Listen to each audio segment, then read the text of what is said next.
Baldurs Gate 3 is an early access game. That means that you can play it and pay for it, but it's not finished yet. Making a game early access is primarily a funding strategy. It was done by Minecraft about a decade ago, and it's become more and more popular as a way to get money in while you're still making the game. But not only that, it also has the effect of democratizing playtesting. So instead of paying a department of people to play your game for you and find bugs and stuff, now people will pay you and en masse bug test for you. So it's kind of a win-win.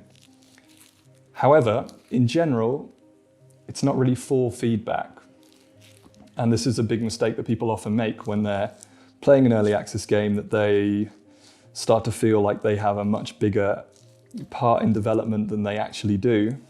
I mean, whether they should have a bigger part or not is not really the question. In general, people aren't looking for feedback when they make their game early access. They're looking for money and they're looking for testing.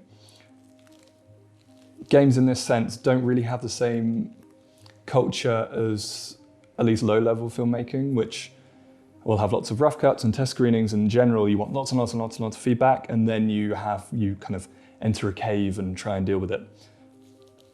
In this case, Larian have suggested that this early access is actually one that invites feedback. They have a feedback section of the menu where you can give your thoughts on what they're trying to do, which is good for me because that means that this video has a reason to exist. I can give feedback, hopefully someone listens, hopefully we get a better game. At this point there's a limit to what can be changed, which means there's a limit to the kind of feedback that we can give it. We should remember that this is a certain kind of game and we shouldn't be trying to change what it is. We should just try to be making it a better version of the game that it's already trying to be.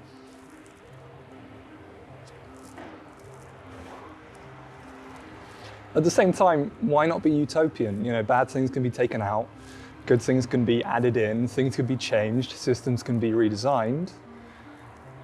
It's going to be difficult, even if that difficulty is just throwing away something that took you a lot of time to do. But in the end, it's worth doing if the idea is to make something that's actually really good. For instance, I could be really attached to this part of the video, but when I show it to someone, they're like, oh, I don't know, it's kind of rubbish. And in that case, I just have to cut.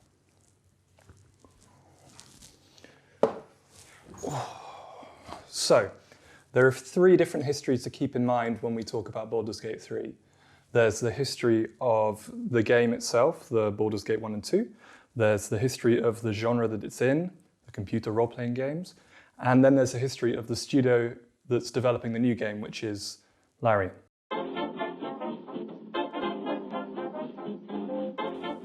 The original Baldurs Gate games are old.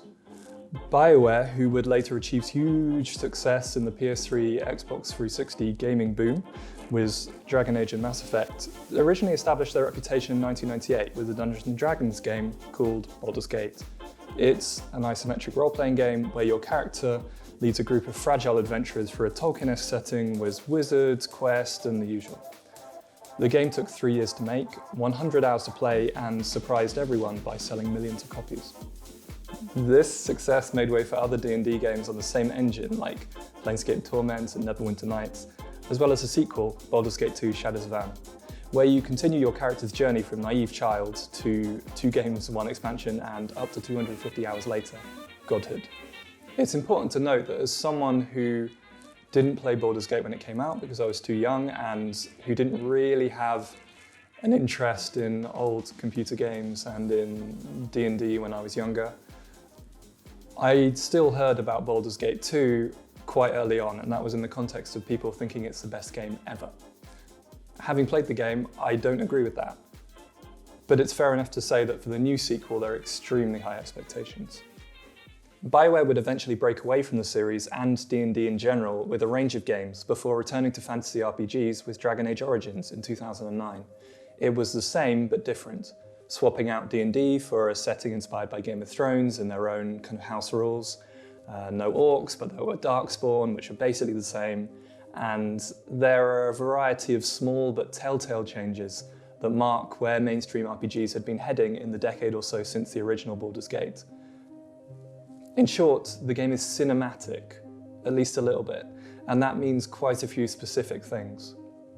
First, it's literally like a film. Some of the walls of text are replaced with pre-rendered video, and in general, dialogue is acted out rather than read, and when it is, the camera is often close, cut as a dialogue scene between two actors. 2, stylistically, it aligns with big-budget Hollywood filmmaking with a taste for spectacle, epic set pieces, and more subtly, a smaller cast of characters that can more obviously develop through a 3-act story. The original Baldur's Gate game had 25 companions that you could pair up with, but in Dragon Age there are only 10, which includes one released separately and a dog. The shift towards cinematic RPGs accelerated until the spectacular presentation started to intrude into gameplay.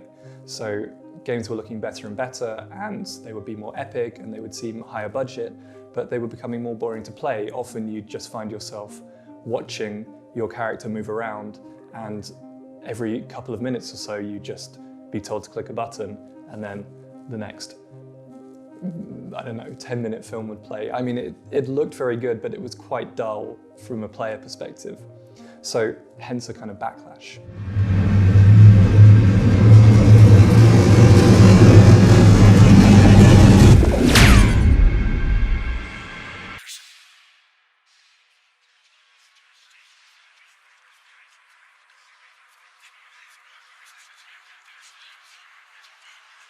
Now, you're the one who failed.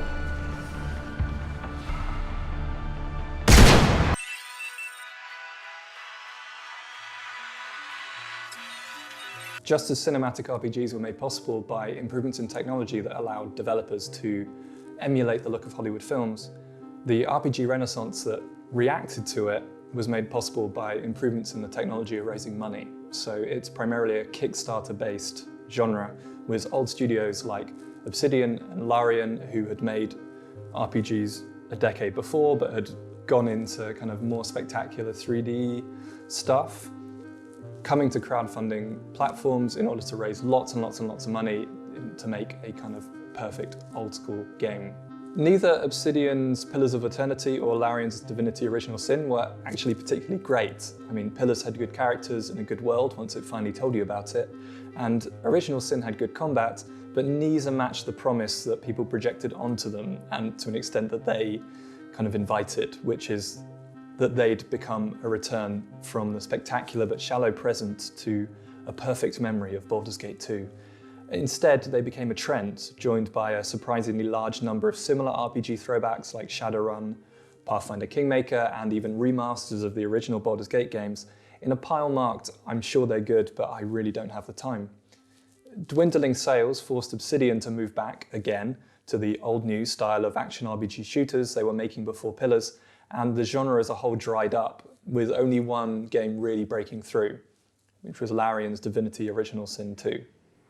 As an aside at this point, the best CRPG of the last 5 years is Disco Elysium, which isn't usually considered to be part of the Renaissance because it doesn't evoke that kind of nostalgia that the other ones do. But at the same time, a lot of the same systems are there. It's isometric, there's Dungeons & Dragons style dice rolls, there's multiple ways to overcome each challenge, and it's text-based. Yet it feels new and without cliche. And to be honest, I did my master's thesis on the concept of zones, and Disco Elysium is based in one, so I kind of have to like. And then in its turn, the journey entered the zone. Rayao showed me my images already affected by the moss of time, freed of the lie that had prolonged the existence of those moments, swallowed by the spiral. Exactly why Divinity Original Sin 2 did so much better than all the other games in the Renaissance, I don't really know, but its success definitely gave Larian the confidence to take on the sequel to one of the best games of all time.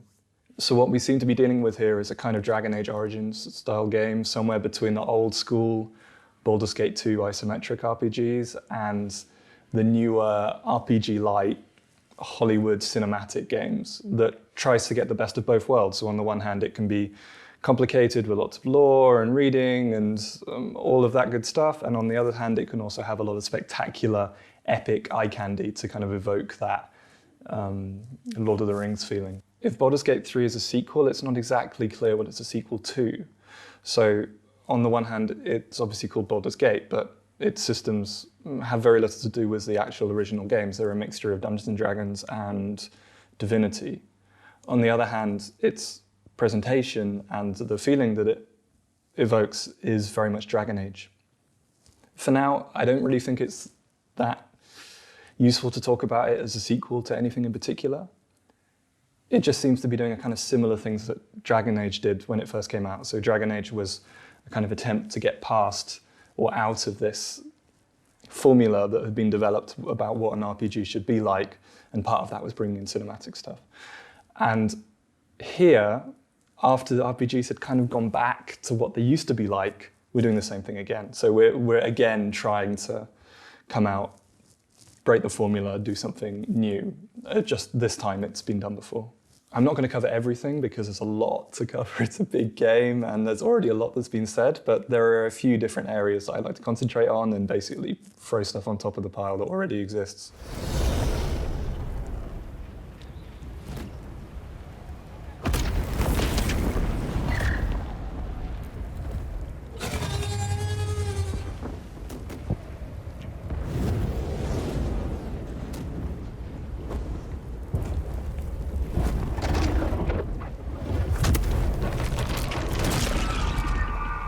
A cinematic is a pre-rendered film or any moment when the game takes the camera away from your control and starts to build scenes to show you the stuff in the engine from like a kind of film-like perspective. Cinematics in games are not inherently good or bad, but they do have an effect on the type of game it is and the way that you experience it. And it's one of the key ways in which a game becomes cinematic, by basically being part film. Baldurs Gate 3 has a lot of cinematics. It starts with one, key moments are punctuated by them, and one will start every time you talk to someone. I'm going to talk about them both in terms of quality and whether they should exist at all.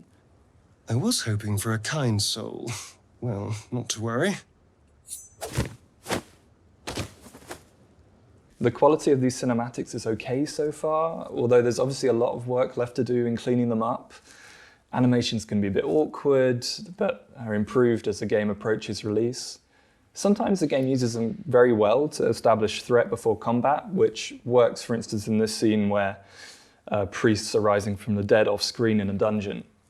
But they're often confusing with scenes badly edited or strangely anticlimactic. Let's look at this scene that plays out near the beginning of the game as you leave the wreckage of your crashed ship. Open the bloody gate! Nobody gets in! Zevlor's orders! That pack of goblins will be on us any second! What's going on? Goblins are on our tail! Open the gate, Zevlor, now! You let goblins here?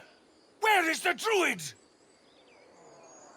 Please! There's no time!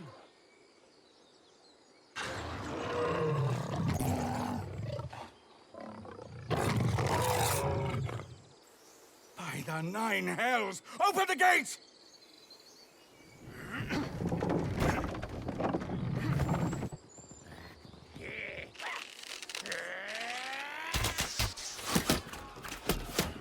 Ow! Ah! Cannon! No!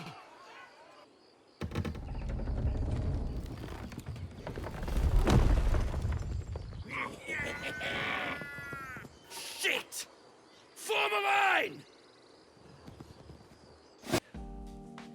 So the theme here is that if this were a film and not a game, you would have turned it off by the end of the scene, or at least kept watching only in a kind of morbid fascination. There are almost too many things to mention. The most obvious is that there was definitely more than enough space for them to escape under the gate. But there's also the fact that we're not shown the gate rising or the people desperately trying to get under it, despite that being the central source of tension in the scene. Neither are we shown much movement at all. They're not running frantically to the gate, but are already waiting below it, with two of them never saying anything or even really drawing attention to themselves. The goblins as well just suddenly appear, which overall gives the scene a almost disinterested serenity, which it really shouldn't have. It needs a bit of running, shots of unknown figures flying past, sounds of exhaustion, to let you know that something scary is chasing them, to give that kind of tension, rather than just saying, there are goblins. As it is, it's a lot of telling and not showing, and a mystery as to why this should be a cinematic. But then...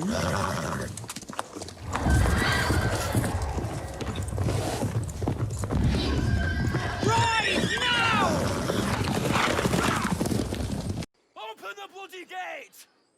Nobody gets in! Zevlor's orders! That pack of goblins will be on us any second! And then this dialogue scene soon afterwards. Can't just leave. They're kin. I'll not gamble our lives, our futures, on people who are as good as dead. We must leave for Baldurs Gate at once. Can we all just take a moment, please? What's the point in blazing spells if we don't bloody use them? We should stay. These people aren't fighters. We can help. Or yell louder. That's fine too.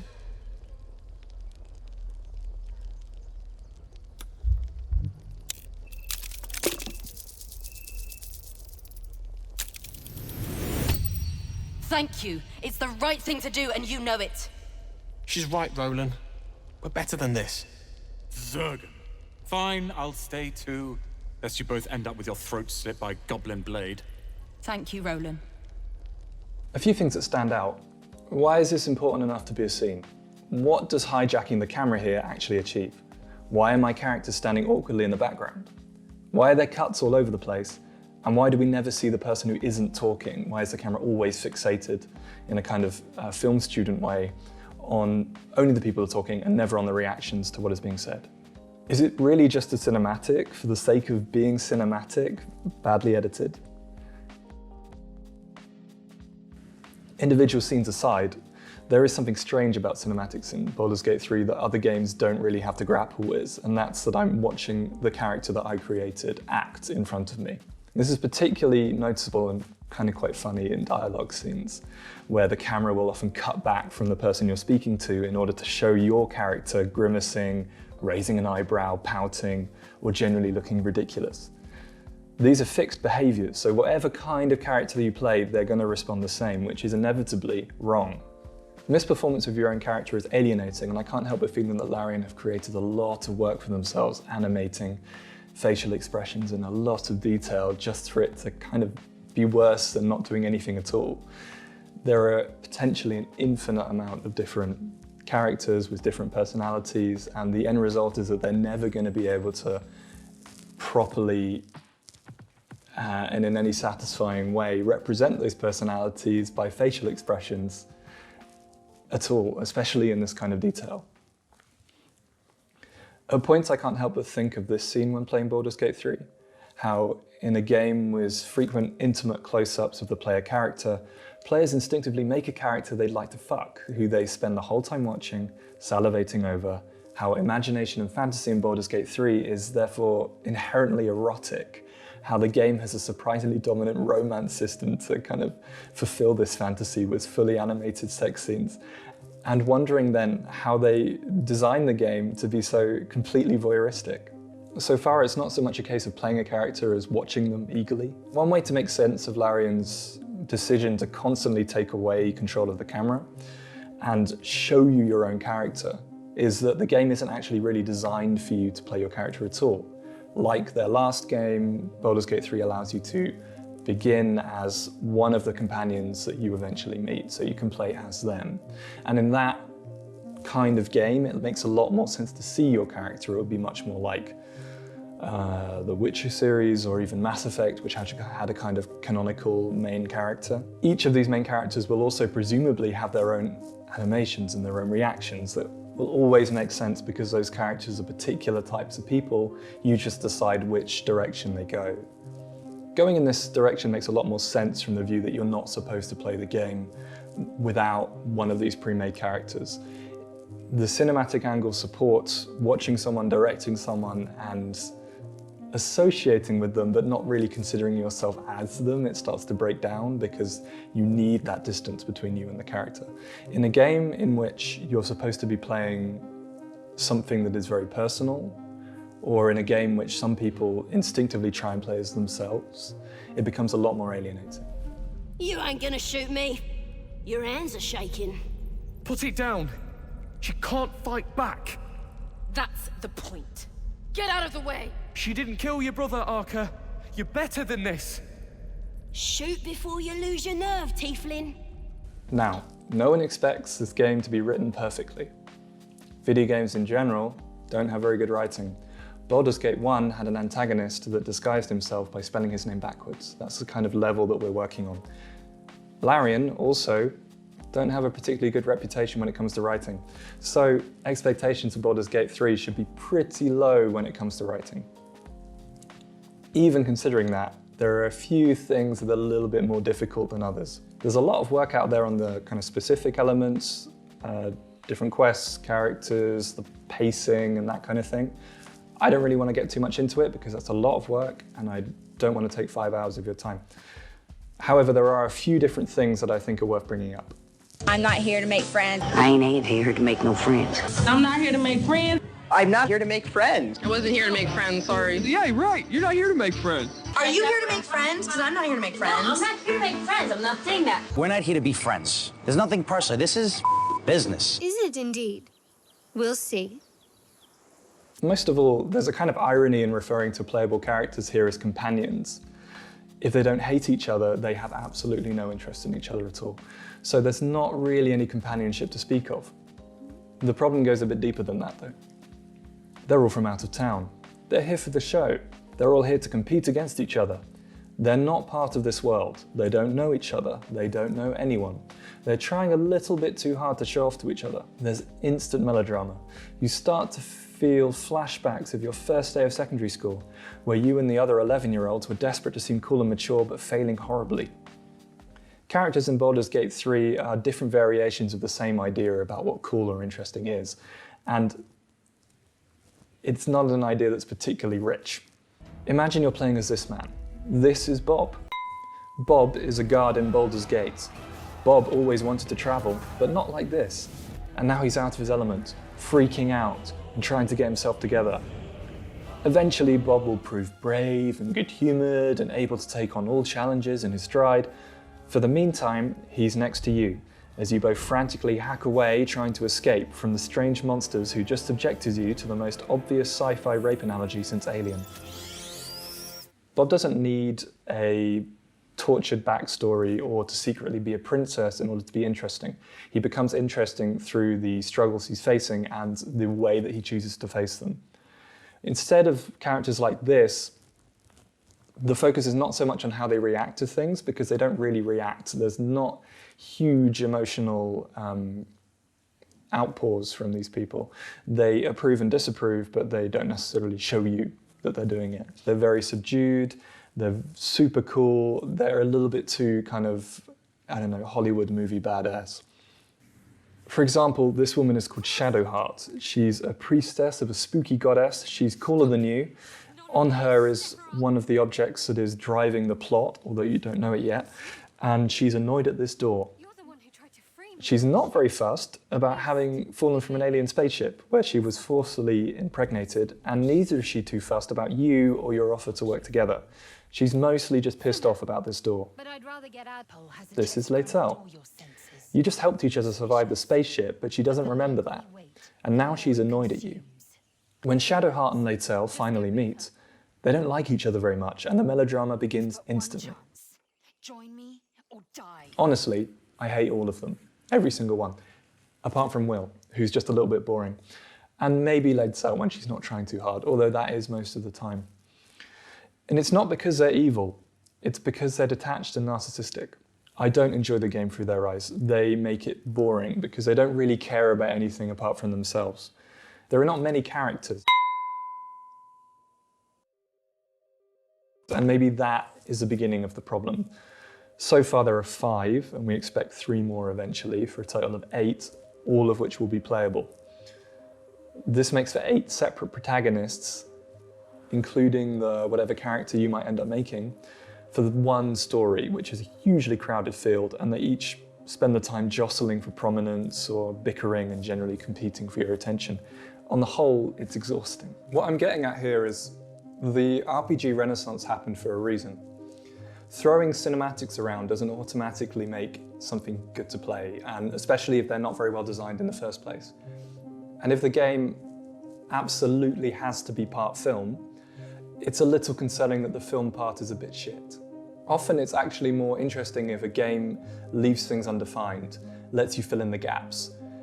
Your character can only act perfectly if you're the one who's acting them out, if you're imagining it. It's a little bit ironic that this game is based on Dungeons & Dragons, a kind of imagination game, but the game doesn't allow you to imagine anything, it has to show you. When I'm not watching myself as played by a mime, I'm listening to dull characters trying to show off to each other. I don't really want to feel like I'm part of a disappointing family, Larian, that's why I'm playing your game. But your choice of company so far leaves a great deal to be desired. Get rid of the flat nose, then we can talk about helping each other. I offer you cleansing. You'd cast it aside for this shkaketh.